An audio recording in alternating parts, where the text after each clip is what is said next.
Today, I take a moment to honor Juneteenth, a day that marks not just the end of slavery in the United States, but a powerful reminder of freedom, resilience, and truth. For me, this day is deeply personal. As a Caribbean descendant, my roots trace back to my great-great-grandmother, who was enslaved and brought to Guyana. So, while Juneteenth is often centered in American history, the impact of slavery and its generational weight extends far beyond borders. It lives in our bloodlines, our habits, our fears, and sometimes even in how we see ourselves. I've witnessed how that trauma travels through generations, not always in obvious ways, but in patterns, how we cope, how we work, how we carry stress, pain, and survival in our bodies and minds. Even today, many are still navigating what I call an inner jail cell, cycles of hurt, unprocessed emotions, and inherited survival mechanisms. And while Juneteenth is a celebration of freedom, we also have to ask, what does it mean to truly be free within ourselves? Because freedom is not just physical, it is mental, emotional, and spiritual. The reality is,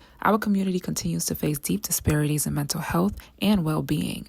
About 19.7% of Black adults experience mental illness each year. And among our youth, the risks are even more urgent. Students are often more likely to attempt suicide than the nation average. And over the past decade, what are called deaths of despair from suicide, overdose, and alcohol-related issues have sharply increased in our communities. For Black women, the maternal mortality rate is more than 3 times higher than that of other women. These are not just numbers. These are lives, these are families, these are stories, and they reflect something deeper: unhealed pain, systemic barriers, urgent need for safe spaces to release, restore, and reconnect.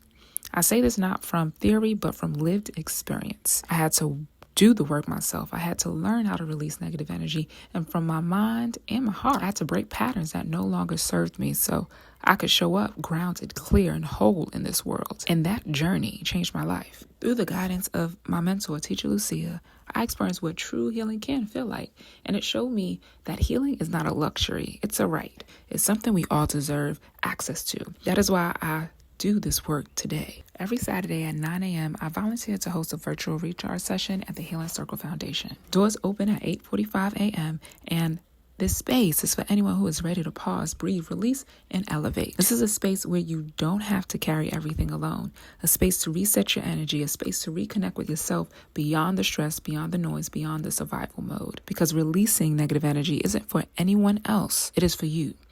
So you can step back into the world grounded, clear, intentional, not reactive, not weighed down, and not living a short-lived version of your life, but rooted in your full power. As I reflect on Juneteenth, I celebrate the freedom, not just historically, but internally. And I invite you to experience that too.